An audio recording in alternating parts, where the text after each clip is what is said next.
So, Fran, you're on.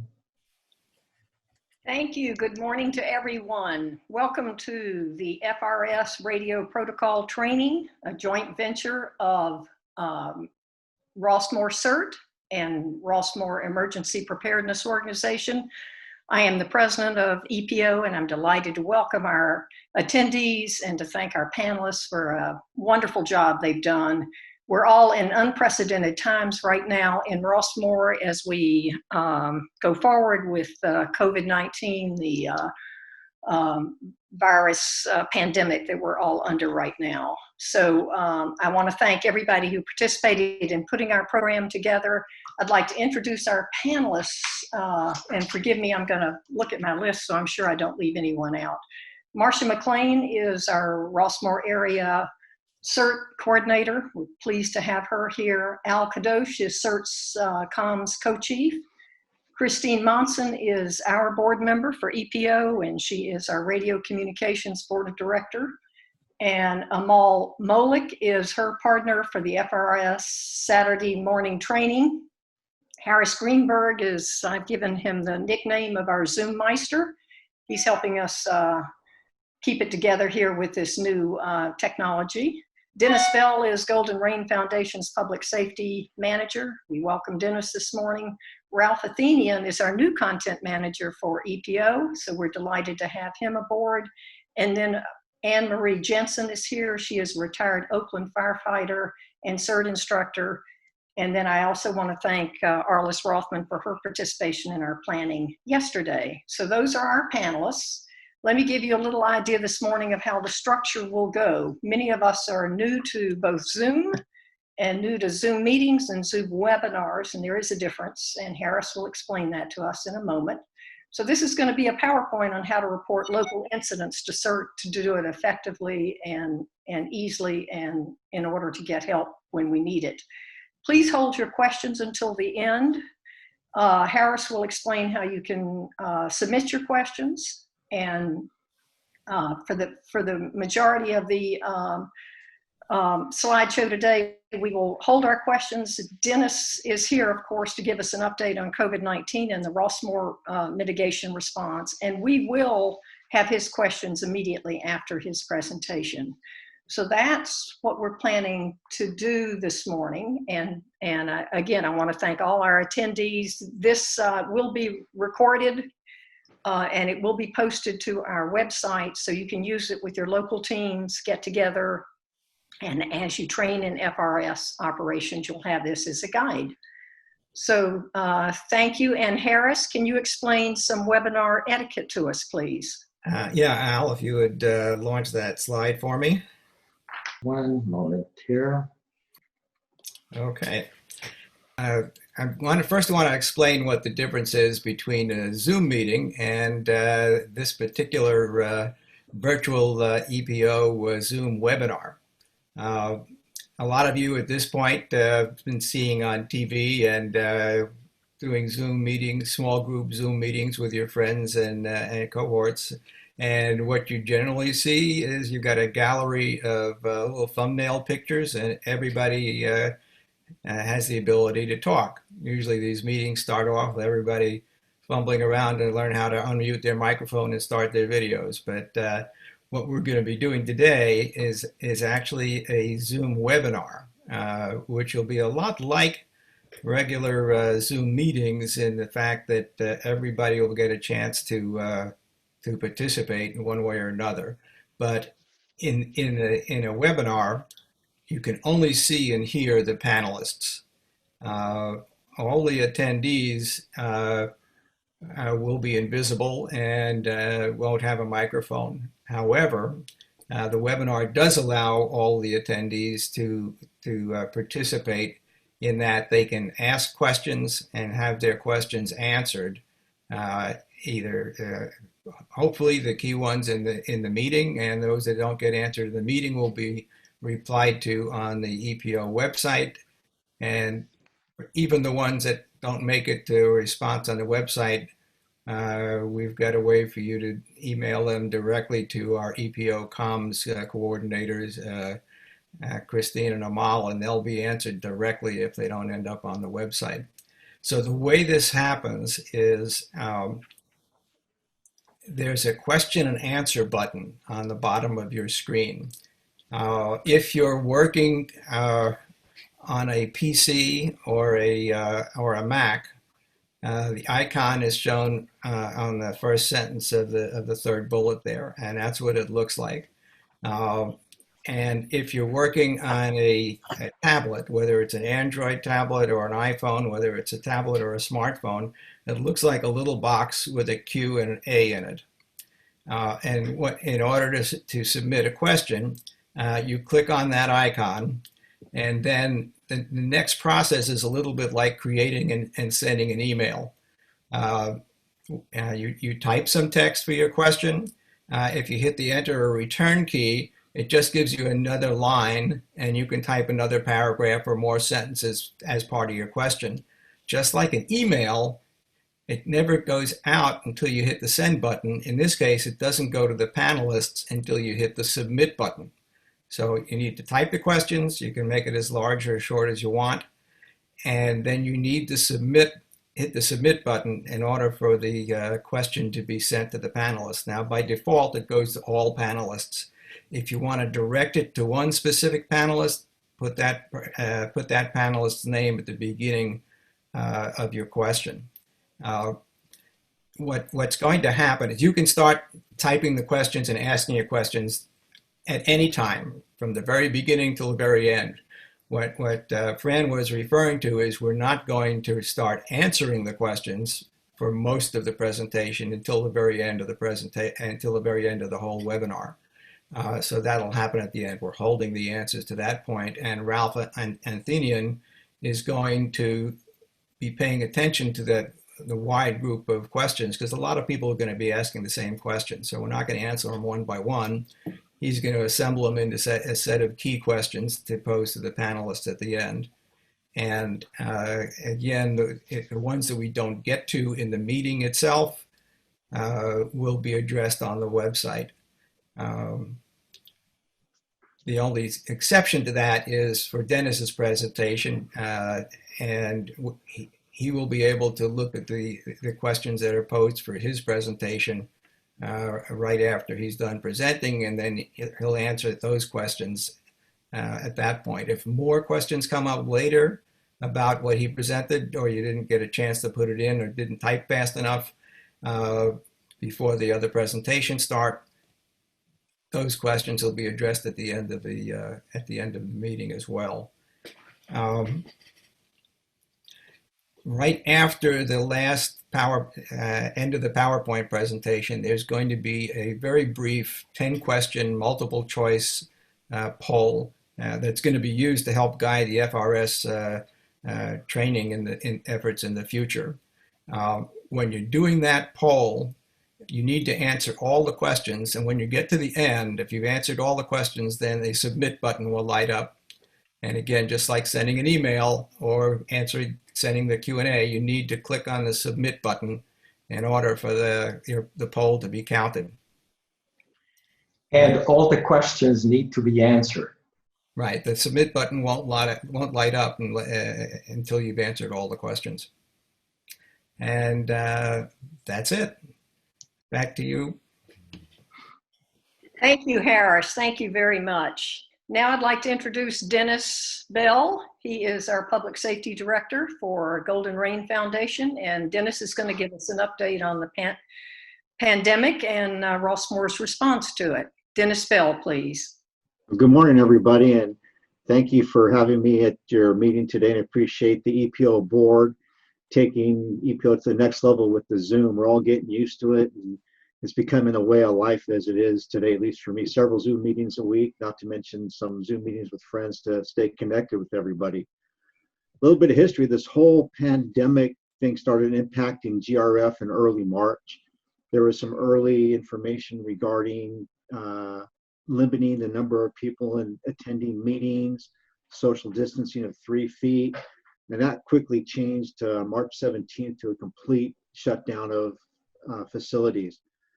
GRF took a very aggressive stance and a posture according to the county order and shut things down. We did that with the intention of trying to mitigate the spread of COVID-19 and the virus within Rossmore. As we all know, we have a high-risk community here in Rossmore, so we took an aggressive stance. At that time, many employees started working remotely. I'm one of those employees. I've been in the office a couple of times, but I'm working mainly from home. So some staff was working from home and other staff were furloughed. We didn't lay staff off at this time, and the furlough is important. GRF applied for the Pandemic Protection Program through the federal government, and GRF has received $3.6 million to offset the wages with the furloughed employees.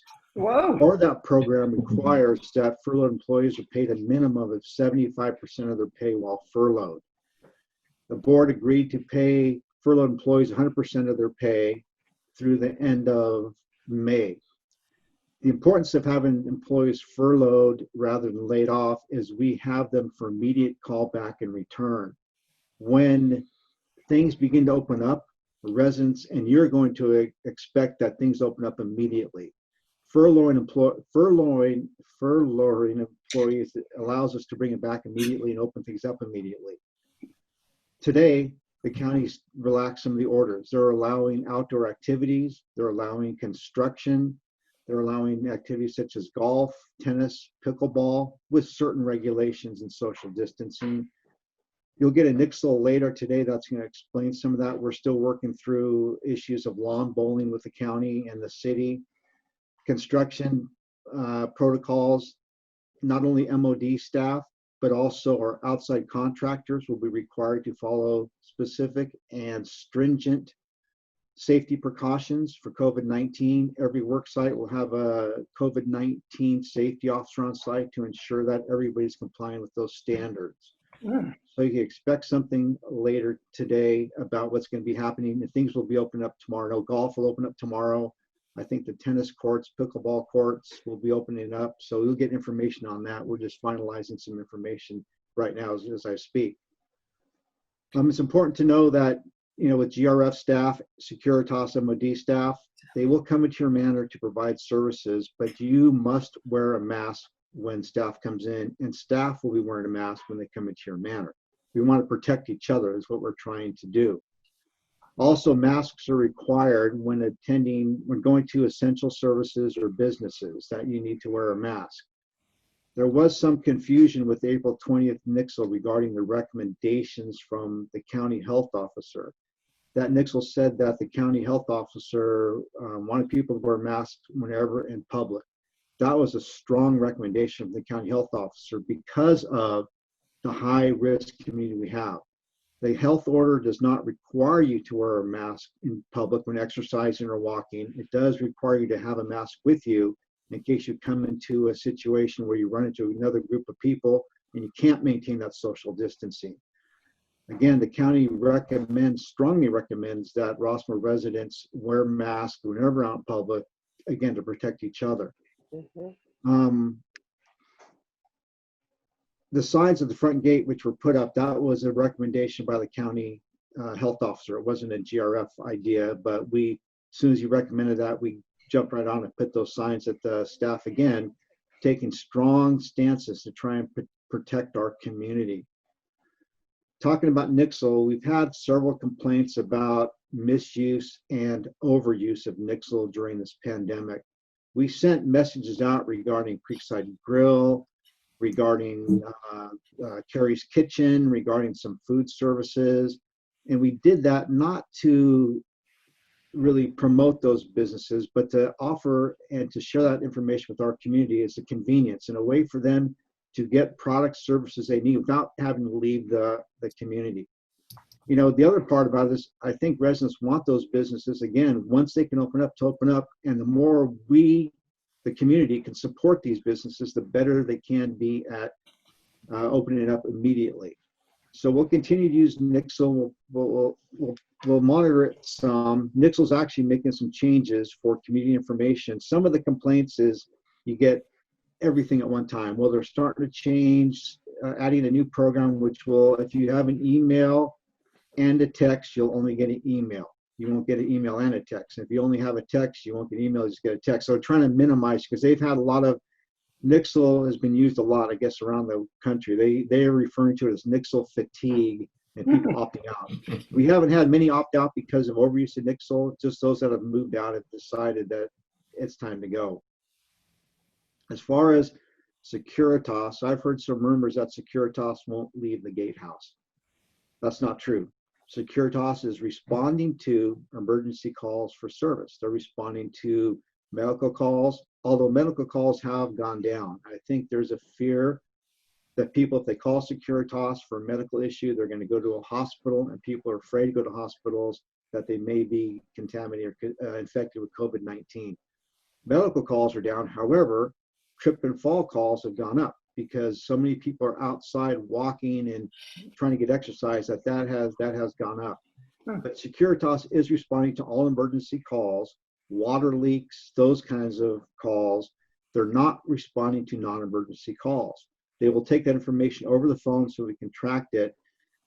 The reason we're not responding to protect you, the community, and to protect our staff.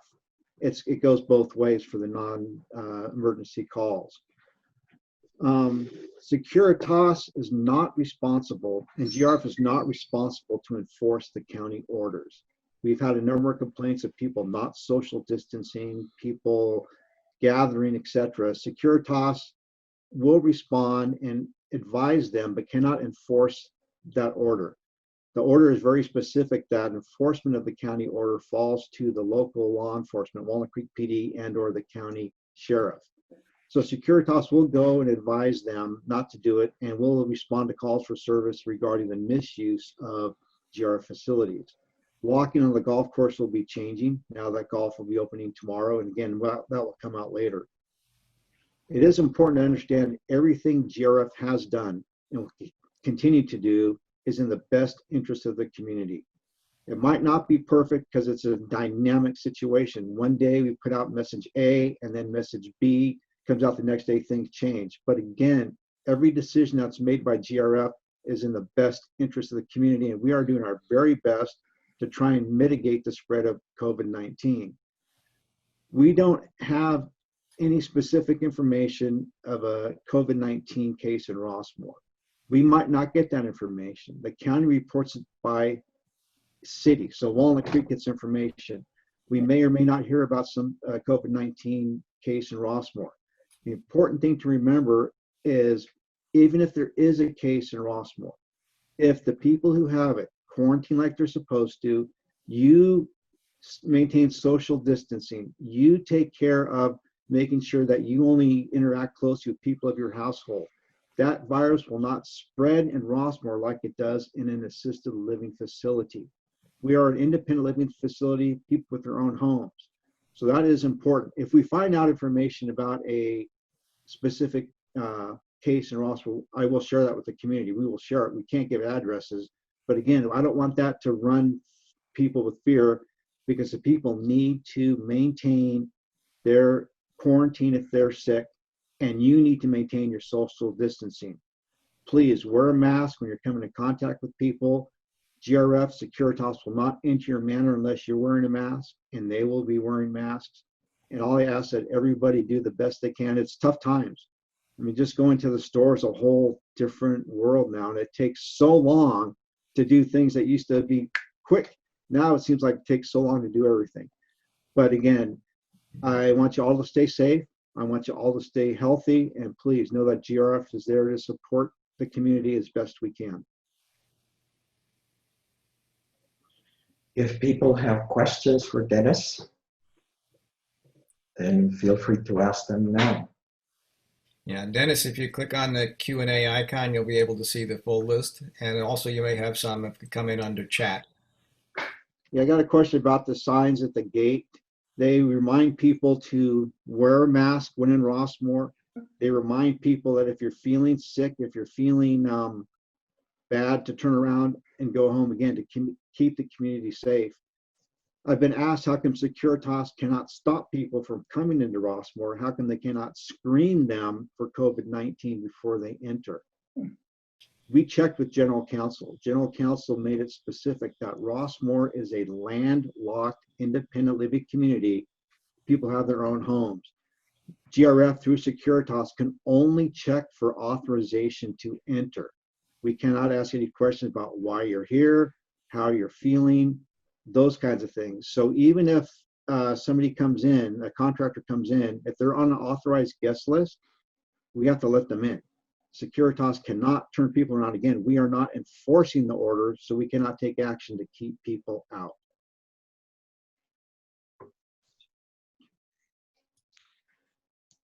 Unless there are any other questions, Paris is going to be sharing this slide again, simply for the people that may have come in a bit late. There's one question for Dennis that showed up on the Q&A. They wanted to know, can he send out the Zoom background that he has? It looks like the old Leisure World or whatever background. Over. If you Google Rossmore and go to images, that's where I found it. So it's very simple.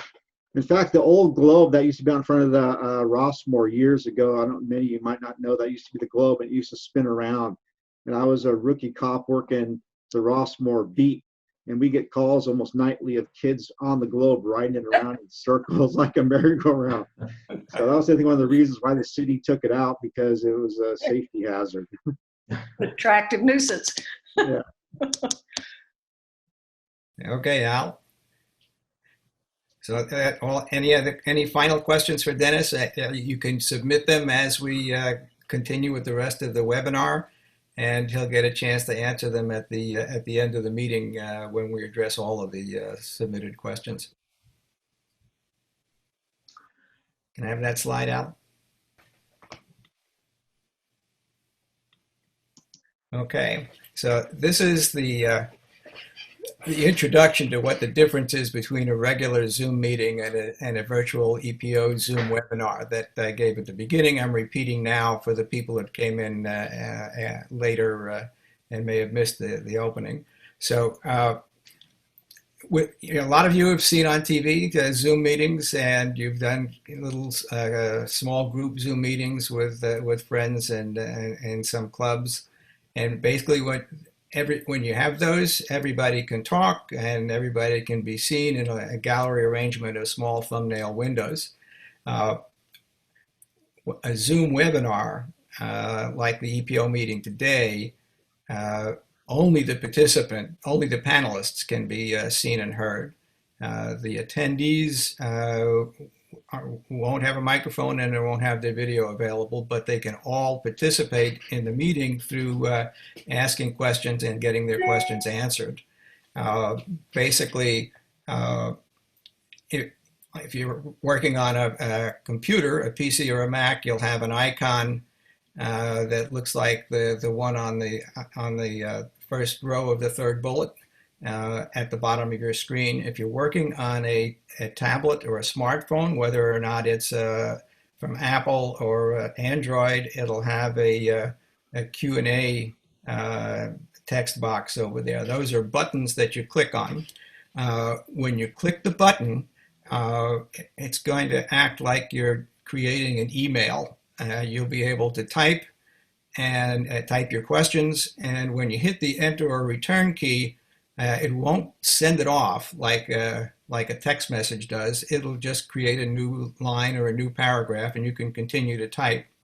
And just like an email, you have to send it before it goes out to the person you're trying to get it to.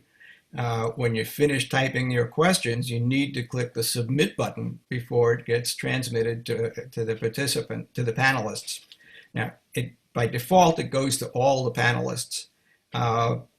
But if you want to direct the question to a specific panelist, you need to just add their name at the front of the question before you send it in. And Ralph Anthenian is going to be looking over the combined batch of questions from everybody, because they're probably going to be a lot of repeats, and we're not going to go through them one at a time. He's going to group them into key questions. And at the end of the webinar, after the presentation is done, we'll go through those key questions in the meeting. And if we run out of time, the ones that haven't been addressed in the meeting will be posted on the EPO website.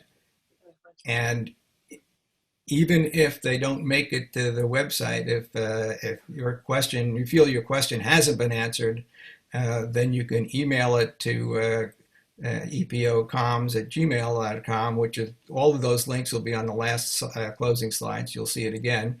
And Christine and Amal will either answer it or get the answer from one of the panelists and respond to you. So this is fully participatory.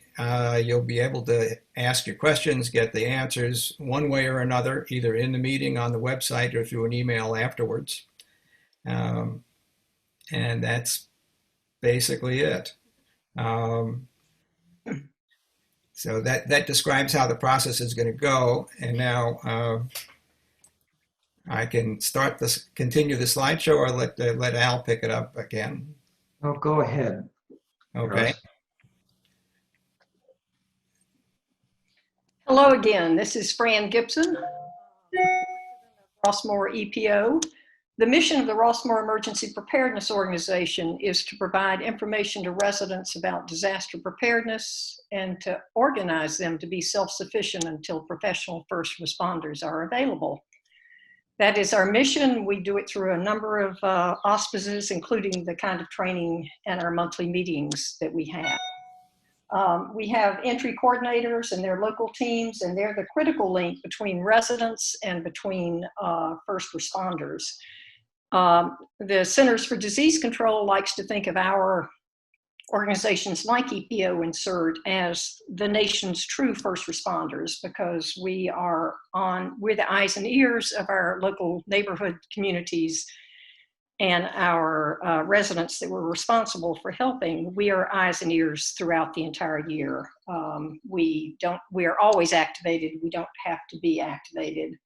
Our purpose today then is to help you as an FRS operator to accurately report major injuries and building or structural damages and blocked access is the three major reasons that we would report an incident following a major disaster here at Rossmoor. So that is what we do. I'd like to turn it over now to Marcia McLean, our Rossmoor area CERT coordinator. Come in, Marcia. Good morning, Fran, and good morning, everybody. First of all, I am really very excited as you all are here today, because we've been working for over 3 years to have EPO and the entry coordinators be more a part of the emergency preparedness. Just as Rossmoor is unique in that we're a senior community, we're also unique in Walnut Creek in terms of having GRF to help us, the Securitas, EPO, and CERT. And so with EPO and the entry coordinators, we've been able to work very hard to get this going. So thank you very much. Can I have the next slide, please? Okay, in an emergency, the first responders will not be able to necessarily come here. So therefore, that's why we have CERT, and that's where CERT comes in. Next step part, please. CERT members, we go through about 20 hours of basic training. And then after that basic training, we are sworn in as volunteer disaster service workers for the city of Walnut Creek. That makes it that if something happens, we are covered by insurance. We're trained to work together to safely respond to the needs of our neighbors and following a disaster, and to serve as the eyes and ears for the city's emergency operations center and first responders. Walnut Creek CERT contributes going beyond disaster preparedness. We have had several drills, but in the past few years, we have helped police search for missing minors. During the planned power shutdowns, we did welfare checks in certain areas around the city with the police department. And we've also distributed materials for safety alert. We also are teaching personal preparedness and courses to the public. At this point, I think it's up to you, Christine. Thank you, Marcia, and welcome everyone this morning. I see there are a lot of FRS operators who've signed in this morning, and I'm very glad about that. The role of FRS operators here in Rossmoor is very important, as Marcia said. FRS operators work with entry coordinators, they may also be an entry coordinator, to assess their areas during an emergency and to report incidents and the status of their areas to CERT. To report incidents, FRS operators provide their unique identifier. Those of you who call in on Saturday mornings are very familiar with this drill. First name, street, and entry number. If you don't have an entry, you say no entry. You'll provide this on every report. This is so that you may be identified and contacted by CERT during the emergency. FRS operators report only what they see, hear, and observe. They do not determine what assistance is needed. But they keep their radios on so that CERT can ask for additional information to determine the appropriate response needed to address the incident being reported. And now I'll turn it over to Amal, who will unmute himself. Thank you, Christine, and for reminding me to unmute myself. Good morning and welcome to you all. And this is my little segment, simplifying the reporting process. After carefully assessing the emergency, take a moment to think about how to communicate it accurately and only report relevant information. FRS operators follow established reporting guidelines. Who, what, and where. They then wait for confirmation to ensure that CERT has received and recorded the information accurately. Who. First name, street, and entry number, if any, where you live. This, as Christine mentioned, should be familiar to everyone who calls in on Saturday mornings. What? Major injuries, significant building damage, and blocked access. And where? The exact location of the incident. Back to you, Christine. So I'm just going to describe a little bit about the process here in Rossmore. In an emergency, all FRS operators should tune to channel 8 as soon as they can and listen for directions from CERT control. CERT control will provide information about the emergency and alert FRS operators when they're ready to receive reports from them. This won't be instantaneous. CERT has to be enacted, they have to get down to the command post, and so it won't happen immediately, but tune to channel 8 and you can hear about what's going on, and you'll be ready once CERT control can take your report. So when you're directed to do so by CERT control, change the channel to either 12 or 13, depending upon where you live. FRS operators who call in on Saturday are familiar with the North FRS network, which is north of Stanley Dollar Drive, and South FRS network, which is south of Stanley Dollar Drive. And the North FRS network is channel 12, and the South FRS network is channel 13. Now, one of the most important things that I'm going to tell you this morning is listen and wait to speak. Once you have been called on, or once control is up and working, you wait for a pause and then you say, "Control, this is Amy, Oakmont Drive, entry X." And wait to hear control say, "Amy, go ahead," before you start speaking. It's critical to keep your radio on for the duration of the emergency so that you can be contacted for additional information if CERT needs it from you, or to provide assistance if they need you to go look at another area that they haven't heard from and they don't have enough search and rescue teams. So be sure to leave your radio on. So now Al is going to walk through some of the radios that you might see. So some basic information about FRS radios. As you can see, several companies make these radios in different styles. They are regulated by the FCC. They require no end user license, unlike the ham radios. They are limited to 2 watts of power. They have a range of about half to 1 mile. An FRS radio can be a lifesaver during emergencies. They're available pretty much everywhere on Amazon, Home Depot, Walmart, and so on. And they're reasonably priced, $30 to $100 or so. The standard controls of the FRS radios by ruling of the FCC, they all have to have a permanently attached antenna. They have a push to talk button on the side of the radio, PTT, and a power button and a menu button are combined in this particular series.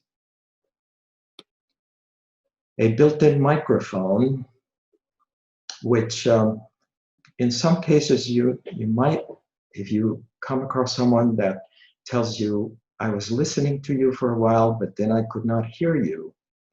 What tends to happen is that this small hole, sometimes difficult to detect. If the person receiving your transmission later tells you that they couldn't hear you or couldn't hear you some of the time, it may not be because they're too far or there are poor atmospheric conditions or large metal objects nearby or big buildings or mountains between you. Sometimes it may just be that you were accidentally covering the microphone with your finger. And finally, the speaker. The FRS radio control icons. There is a low battery icon that appears in that window. There is a transmitting icon, abbreviated as a TX. The channel number is usually the largest number on the window. There is a key lock icon so that you don't accidentally change your channel when you're speaking. There is a transmit power level icon, and that indicates high or low. And finally, the receiving icon. These radios typically use either rechargeable battery packs, AA or AAA batteries. Make sure that you have extra batteries for your radio, since you may not be able to recharge your battery pack during an emergency. The presence of large buildings, trees, large metal structures may reduce their range. So please refer to your radio's user manual. If you need assistance using your radio, please email epocoms@gmail.com. Now a little bit about radio etiquette, the golden rules of communicating. A wireless radio is not a telephone. When you talk, you can't hear. When you talk, no one else can talk. If everyone talks, nobody understands. We listen, speak clearly, and get the message across using few words, usually no more than 5 words at a time. We organize our thoughts before transmitting. When you're ready to transmit, press the push to talk, also known as the plan to talk button on the side of the radio. Reporting major injuries, significant building damage, and blocked accesses always go first. We share a common radio channel. 2 people can't talk at the same time. 1 person, control, directs who speaks first. To initiate communication, we contact control. Control, this is Amy, Oakmont Drive, entry X. Control responds with, Go ahead, Amy, or stand by if they are busy answering someone else's transmission. While communicating, we frequently use copy to acknowledge, repeat to request say again, over after each transmission, and clear to end this report. The FRS operator, as Christine mentioned, keeps their radio on. Now, Christine is going to illustrate by using this scenario exactly what takes place. Thanks, Al.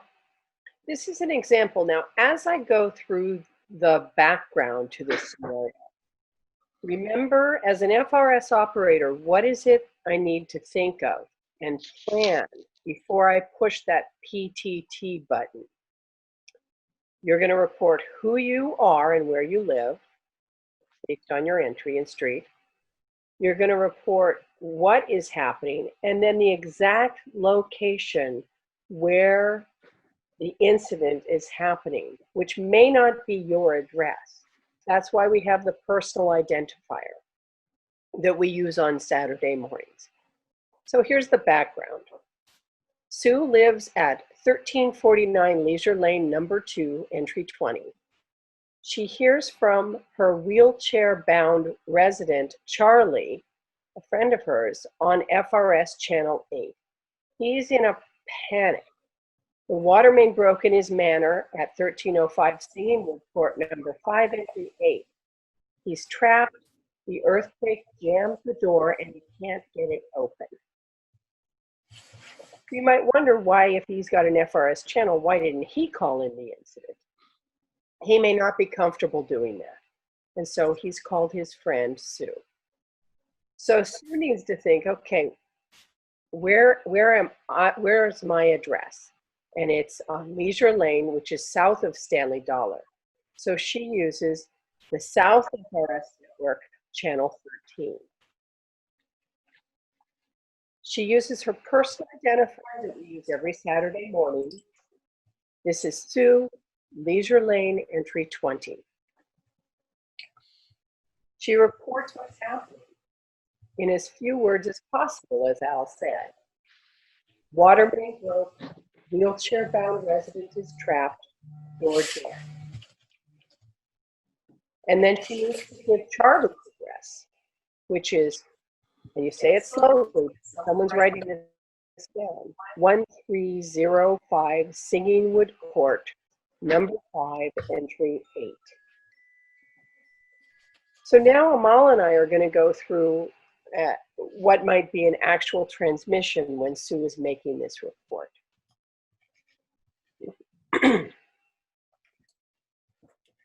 This is CERT Control, channel 13. Next caller, come in. This is Sue, Leisure Lane, entry 20, over. Sue, go ahead, over. Water main broke, wheelchair-bound resident trapped, door jammed, over. I copy. Water main broke, wheelchair-bound resident trapped, door jammed, over. 1305 Singingwood Court, number 5, entry 8, over. I copy. 1305 Singingwood Court, number 5, entry 9, over. Correction, it is entry 8, over. Correction, entry 8, over. This is Sue, Leisure Lane, entry 20, clear.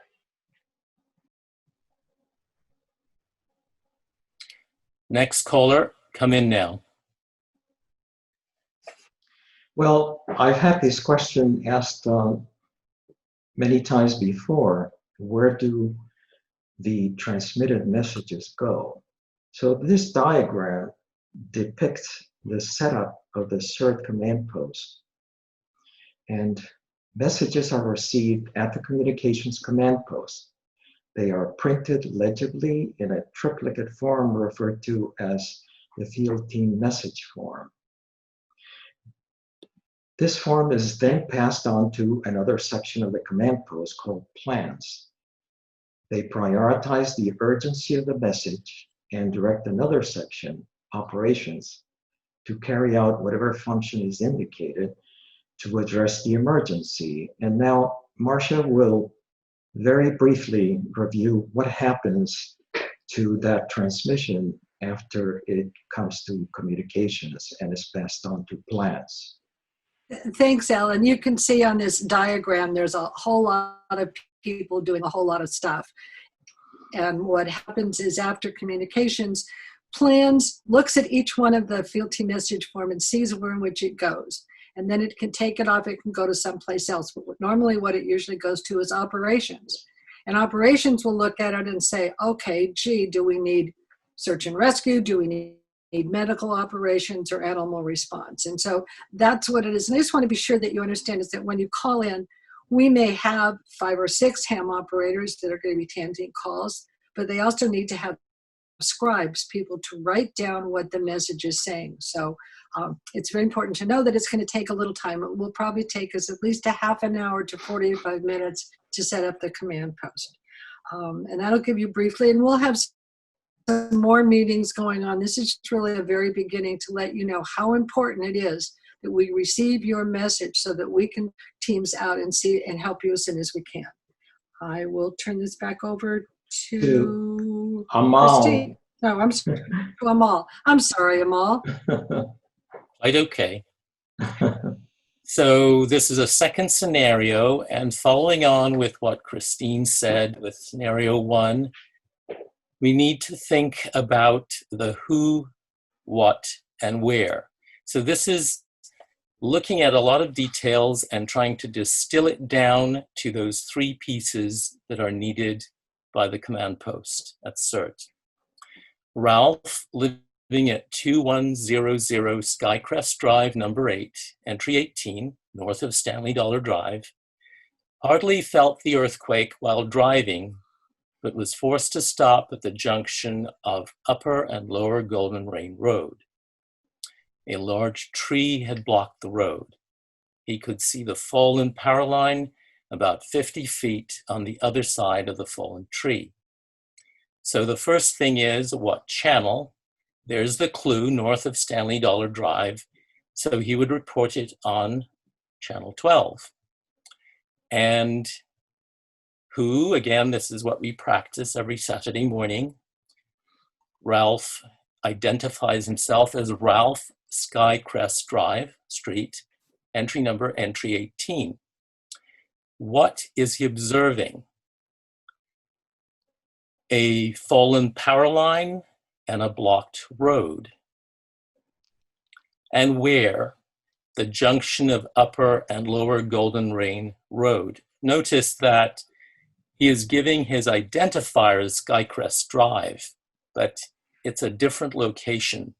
Skycrest Drive, entry 18, is to identify him while he remains on to hear controlled response. The where is the actual location of the incident.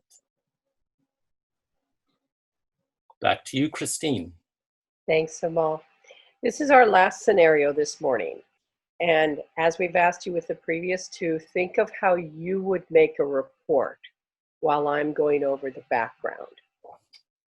A few minutes after the earthquake, Deborah at 2603 Pine Knoll Drive number 18, entry 8, which is north of Stanley Dollar Drive, first smelled the gas, but then noticed that the hill behind her was on fire. She got out of the house immediately, as anyone should do in that situation, and then she called 911. Again, what anyone should do in that situation.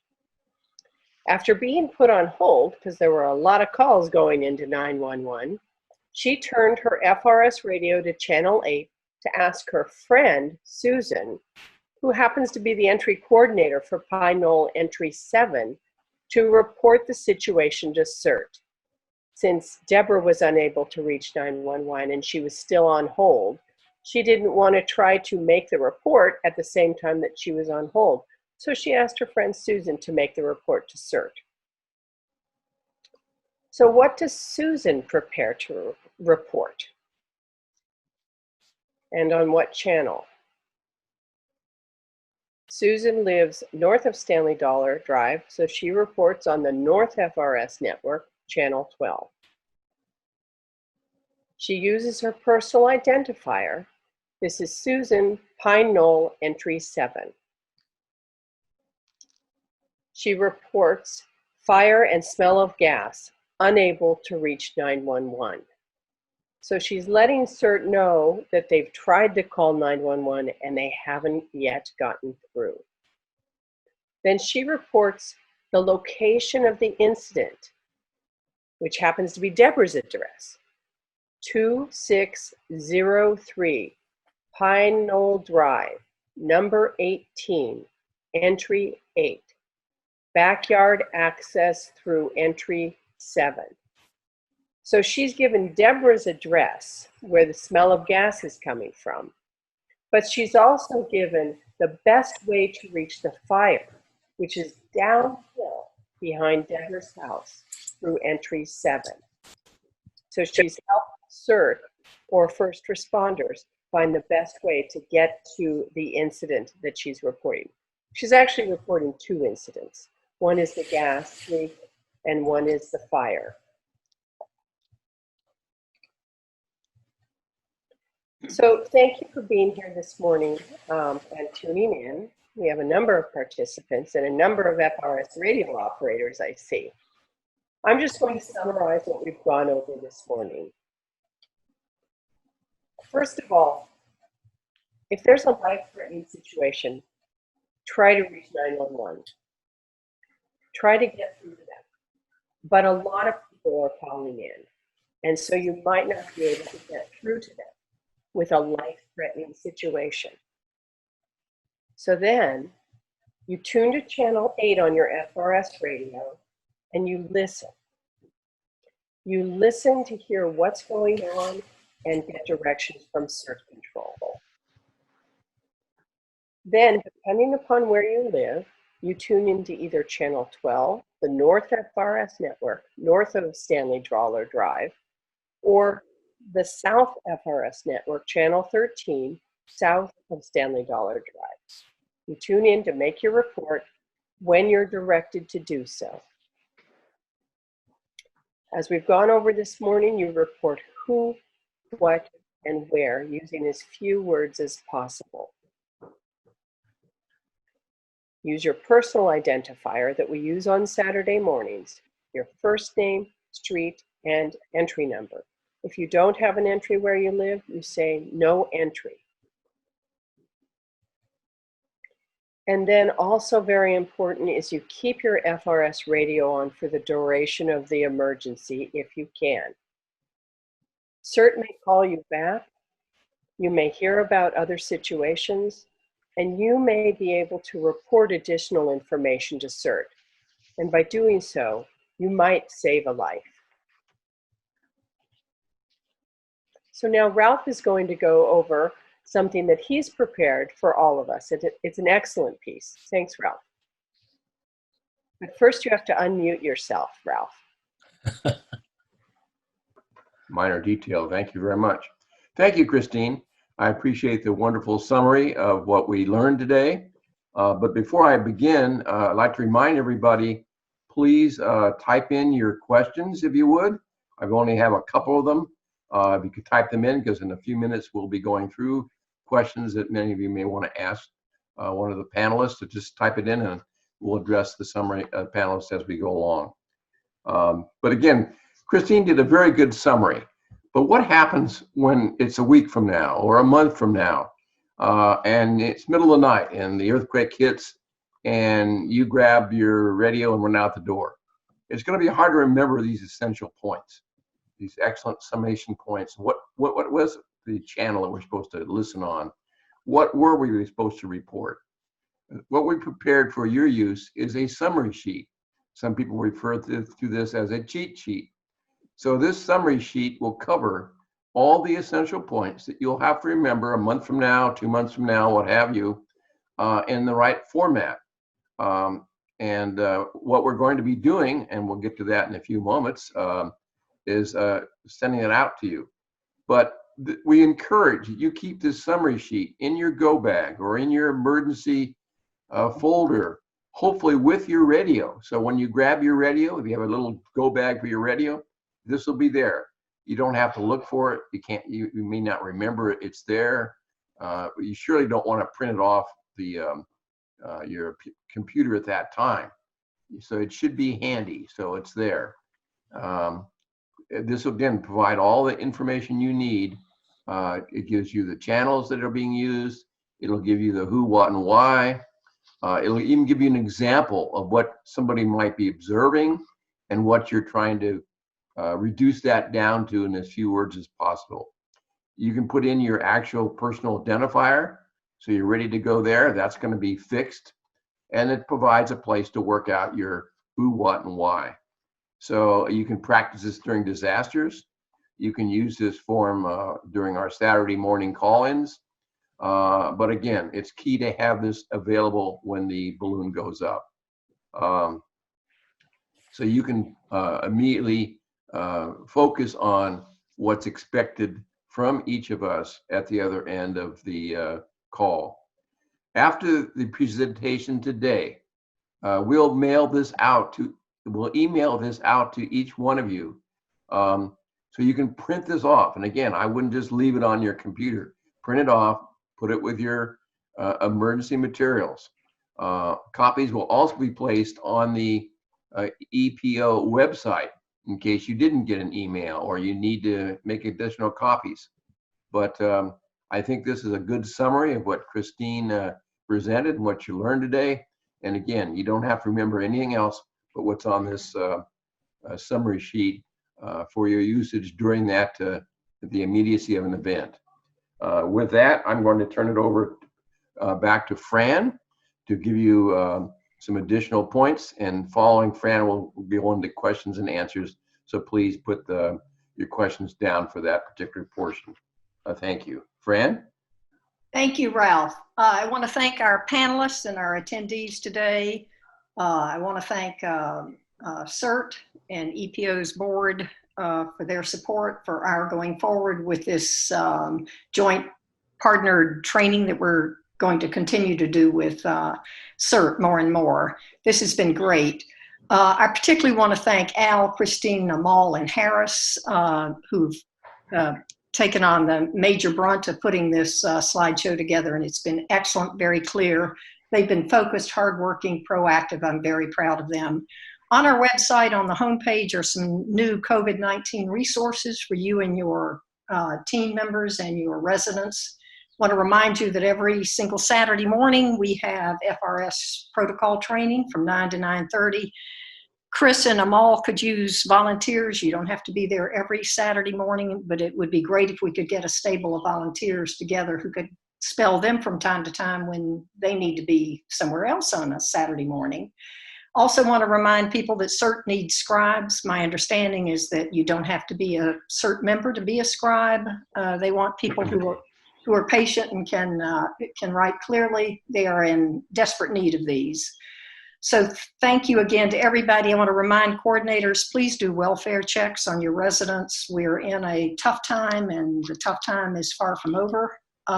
We have a ways to go on this as we reopen the state. If they need masks, we've got directions for making your own mask on our website for your residents at home. Thank you again, guys. This has been marvelous. I'm very proud of everybody. Thank you again. We're doing a poll, right? Yes. We're going to do the poll before we start answering the questions, so you've got a little more time to put in some Q&A, folks. Okay, so Al, you ready to run the poll? Yes. So I'll be reading the questions. These are multiple choice questions, and I'll be reading them fairly quickly, but if you can click on the answers as we go along, and once again, remember at the very end to click on Submit. So first question, do you own an FRS radio? Yes or no. Does your entry coordinator have an FRS radio? Yes, no, or I don't know. Do you use your FRS radio on channel 8 to contact other FRS radio users? Yes or no. Do you know how to change channels on your FRS radio? Has your entry coordinator conducted practice drills using FRS radios? And this one is a yes, no, or I don't know. Have you been able to reach CERT on channels 12 or 13 with your radio during emergency drills? Do you participate in the FRS radio check-ins on Saturday mornings on channel 12 or 13 at 9 a.m.? Yes, sometimes, or no. Where do you live in relation to Stanley Dollar Drive? North or south? Do you know how to relay, meaning forward repeat messages when the intended recipient cannot hear someone else's message? Do you need one-on-one assistance using your FRS radio? And this is again a yes and no. So I'll wait a few moments to make sure that you have answered each individual question, because we will not get the results unless all questions are, you won't be able to submit it unless all questions are answered. So I'll wait a few moments. And in a moment, I'll be giving you the results of this poll.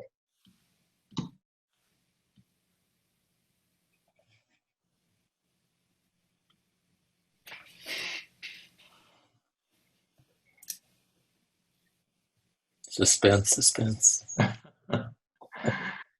Okay, I'm ending the poll now, and we're going to see the results, and I'll call them out. Beginning with question 1, do you own an FRS radio? 89% of people here in this webinar are indicating that they do, 11% do not. Does your entry coordinator have an FRS radio? 86% indicate that the entry coordinator does have a radio, and 3% do not. 11% do not know whether their entry coordinator owns a radio.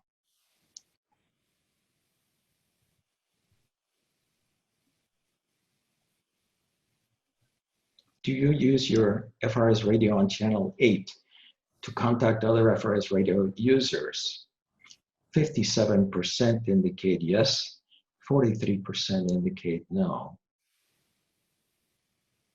Do you know how to change channels on your FRS radio? 86, yes, 14% do not. Has your entry coordinator conducted a practice drills using FRS radios? Only 37% indicate yes, 49% indicated no, and 14% do not know. Have you been able to reach CERT on channel 12 or 13 with your radio during emergency drills? 60% indicate yes, 40% no. Do you participate in the FRS radio check-ins on Saturday mornings on channels 12 or 13 at 9 a.m.? 31% yes, 17% indicate sometimes, 51% indicate no. Where do you live in relation to Stanley Dollar Drive? Well, this is almost equal, 46% in the north, 54% in the south. Do you know how to relay or forward or repeat messages when the intended recipient cannot hear someone else's message? 60% know how to relay, and 40% do not know. Do you need assistance, one-on-one assistance, using your FRS radios? 17% need assistance and 83% do not. So that's very, very helpful for us to begin to sift through these answers and determine the direction in which we'd like to proceed in training through these webinars.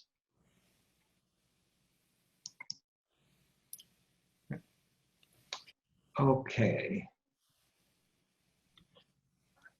So now, if everyone has concluded writing your questions, Ralph is going to begin to read the questions for the panelists to begin to try to answer them. Okay. Thank you very much, Al. We have a number of questions, and again, we have time for more, I believe. So if you think of something you should have asked or something you need to ask now, go ahead and type it, and we'll try to cover it. First question here is, a number of people have asked that they've been instructed over the years to indicate on their event whether it be red or green, and why wasn't that taught or mentioned during this session? Will one of the panelists answer that? I'll start that. In an emergency, you get ready to make your call in. First of all, you report significant injuries, major building damage, and blocked access. That's typically what has been called red in the past. So when CERT command asks for things, they don't need to hear that your entry is green, because that can come later. So when CERT control opens up for reports, they're first going to ask for emergencies, things that you would call 911 for, real emergencies. Then they'll probably ask for urgent things that might not need life-threatening medical attention. Last of all, they are going to want to hear if your entry is clear and green, or whatever you want to call it, because then they know they don't need to send someone out there to your entry. But the first priority in an emergency or in Rossmore is to get the information to CERT that is most important to get to first responders. We will have some follow-up training from CERT to help us identify what's an emergency that we need to call in first, what may be urgent but not life-threatening, and how we make a decision between those. And I know Marcia's got something to say here. Thanks, Christine. This is really the beginning of a time to communicate. We really have not done this before. So I'm very, very excited that we actually are beginning to see what's who, what, and where. And this is really the first time. So through future trainings, we will have you come, once we're through with SIP, we'll have you come to the command post and we can show you where's the radio section. We can show you how the place is set up. We can go through steps by steps, which we sort of did last year. But once again, we just have to start slowly, and I'm just very excited about this, and we will work on it. And having Channel 8 is important, which we haven't really talked about that much with our hams and comms, and communicate and CERT. So thank you. That help answer the question? Okay, thank you very much. We have another question. Is someone available on Channel 8 at all times? I'd like to answer that question. Channel 8, when we're not in an emergency, is a channel for the community to connect on. And for example, so the immediate answer to your question is, it's not on with somebody listening at all times. That only happens during an emergency. But for example, certain entries that have a lot of people with FRS radios will do a pre-call in, or they will have a particular day where they all call into a central spot. And that's an excellent use of Channel 8 for individual parts of the community. So I hope I answered that question for you. Okay, thank you, Amal. We have a question regarding Etiquette. Does Etiquette monitor 9/11 calls made within Rossmore?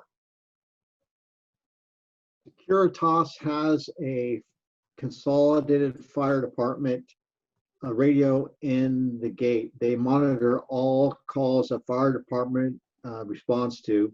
The fire department does what is called a ring down when they get a call. Securitas hears that, and if it's in Rossmore, they immediately dispatch the EMT or patrol officer, depending on the type of call. So Securitas is generally on scene 99% of the time before fire arrives. They don't monitor police department 911. That's a whole different process. Okay, well, thank you very much. I have a question relating, let me see here. People drop their questions off here. Is it okay to check in on channel 12 if channel 13 has interference or is jammed? Mm-hmm. Very good question. And I would say use whatever channel works. We use the north-south model, but whatever channel works for you would be the best during an emergency. Good. I'd just like to add on to that. Sometimes, because of the topography here in Rossmore with hills, with buildings, it's hard to be heard from your unit. The first thing you need to do is go towards the window that looks out onto the golf course and try to call from there. If that doesn't work, take 5 steps away from where you were standing and try again. Because sometimes it's as simple as that. And also you can ask for a relay. Yes. Because there are other people who might hear you, but control may not hear you, or the person who's taking the call may not hear you. So this is where we really would like to work on this future, where there are a lot of people, very able people who've been on this network, the FRS network, for a long time, who are very versed in the handling of these calls, and we'd really like to see more people do relaying. So thank you for that question. Just to say, if you've got a radio and you don't know how to use it, email us at epocoms@gmail.com, and we'll work with you. If you can't find your user manual, we'll find it for you. And then practice. Come and call in on Saturday mornings between 9 and 9:30. And we really hope that you stay on for the whole half hour. You can be eating your breakfast, making your coffee, brushing your teeth. No one's going to know until you push that PTT. So you can listen, and you'll hear other people calling in. You'll get familiar with the voices, and that will reduce your anxiety during an emergency. Mm-hmm. And as Amal just said, you might be able to provide a relay. You might hear someone trying to reach comms and unable to get through. You can transmit their message to comms, and then comms response to them. That's a relay. And I guarantee you, in an emergency, if you can relay information that can't be heard, you're going to help someone in that emergency. So we practice on Saturday mornings between 9 and 9:30 on both channels 12 and 13. So tune your radio in. Sometimes you can't be heard. You can ask for a relay, and you can provide a relay. You don't need special training for that. You just need to be able to say what someone else said and then give the response back. Anyone can be a relay. Very, very good. I have a question that I guess I can answer. Someone said, I heard Ralph and his street on channel 6 the other day. Well, in our mutual, we were practicing our radio usage on a Friday, and we were using a derivative of channel 6. And you may find that various entries or mutuals may be using other channels on the FRS radio for practice, or we may also be using another channel to communicate amongst ourselves. We have some response activities or expect response activities where we may be checking on residences during an event, and we may be talking amongst ourselves. Now, we would not use channel 8. We're not going to use channel 12 and 13. We're going to use a derivative of channel 6, and somebody else may be using that. Because as you know, channels are not owned by anybody. And we also check that are they being used for emergencies or other people are using them. But that's why you may hear us during practice sessions or during event communicating amongst ourselves to, again, take care of ourselves. So I hope that answers that particular question. Question is, let's see, can you set up a schedule to come down on Saturdays in small groups to see how the center works? So someone wanted to pass that along. So I don't know if anybody would like to Question answer about that. the center. What do you mean by the center? Well, I again, they didn't elaborate. I'm assuming they're talking about the command post, where we're operating during an event. Where are you? What's the location of where you are on Saturday morning? Oh, when John and Steve did this for many, many years, and they deserve a lot of gratitude for getting up every Saturday morning.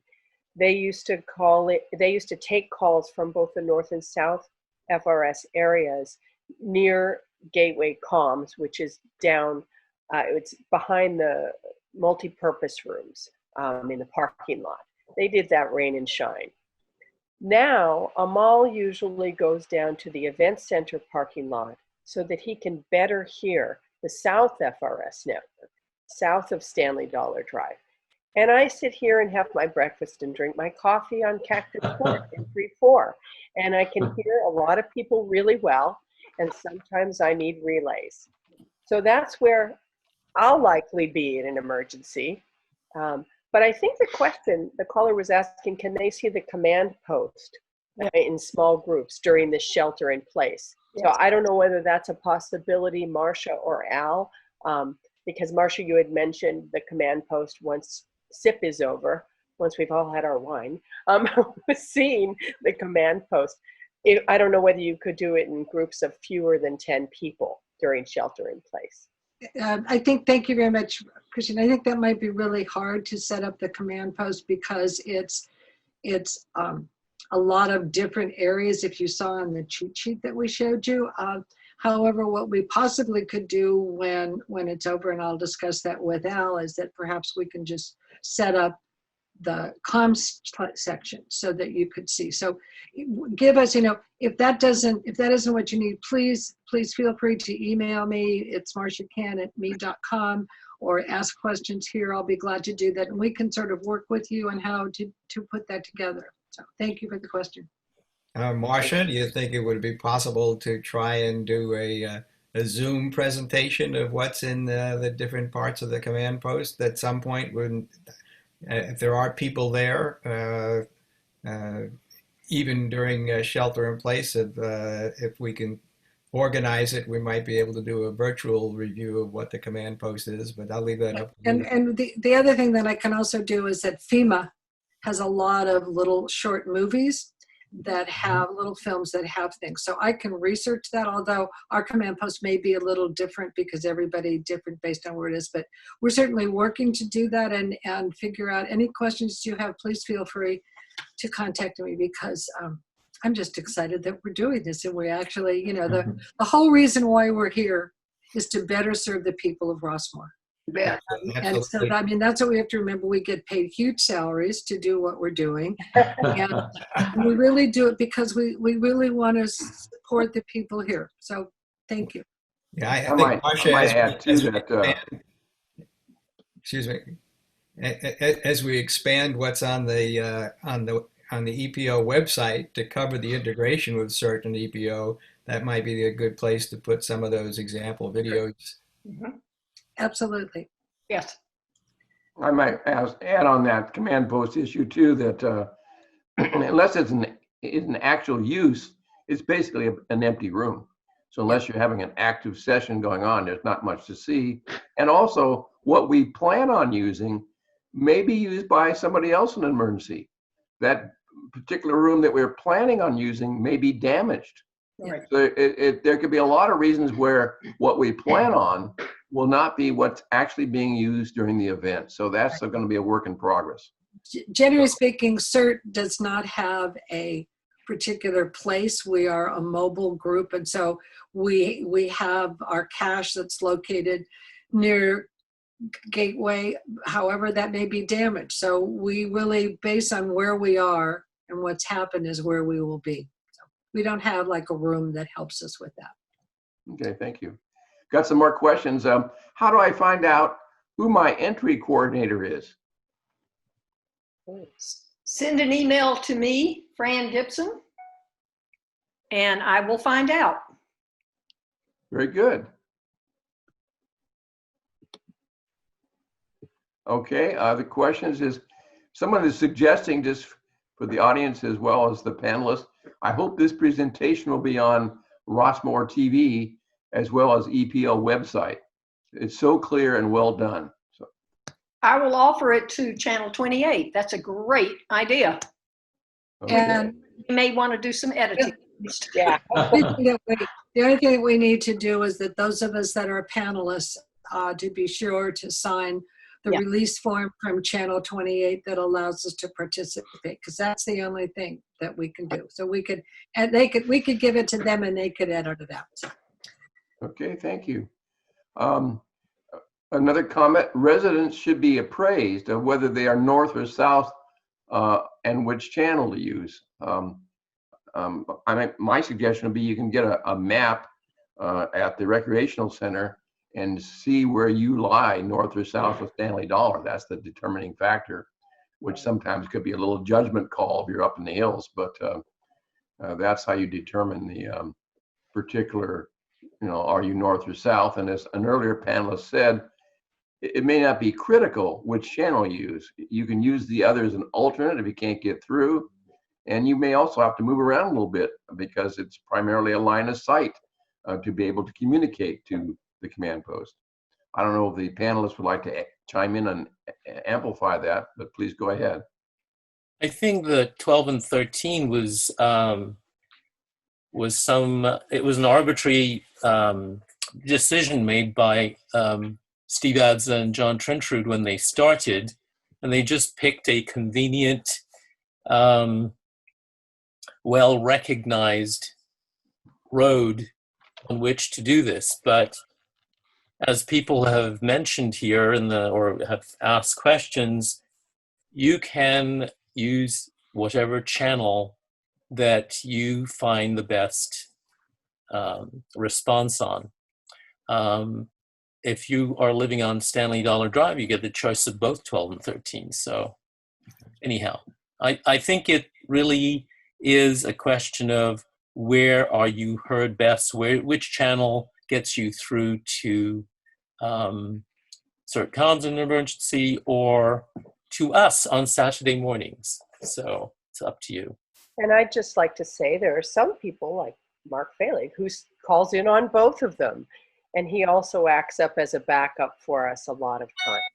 So as Fran said, if you want to be netcom on Saturday morning, please email us at epocomms@gmail.com, and you too can be the net operator. So we have time for one more question, please. Okay, I think we're almost at the end of those questions. There was a comment from one of the attendees that mentioned that the command post only exists in a disaster or a drill. And I think we covered that a little bit earlier. And I think someone was suggesting, if possible, post the script of this recording. So we'll see that could be one long script, but we'll see what we can do to do that as well. And there's a couple other questions that we can work on later regarding the suggestions that we add to the incident reports and the cheat sheets, but we'll work on that.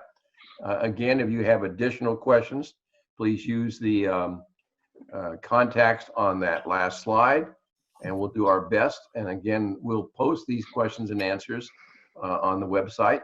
But with that, I thank you all, and I'll turn you over to Fran for some concluding remarks. Thank you, Fran. I want to thank everybody again for participating in the webinar as a panelist, as an attendee, as a EPO member, as a CERT member. Thank you very much. This has been excellent. What a grand start. And I thought the questions and answers at the end gave EPO and CERT some real policy directions for training in the future ahead. So I look forward to that. Thank you all. This has been great. My deepest gratitude to everybody. Please do what you can to keep Rossmore ready and resilient. Thank you. I would also like to thank all the panelists that participated today for their efforts in putting this webinar together. It's been very helpful, and thank you for sharing all your information with us. As to our audience, thank you for your attention. The panelists will now wave goodbye and enjoy the rest of the day. Thank you all. Thank you all. Thank you.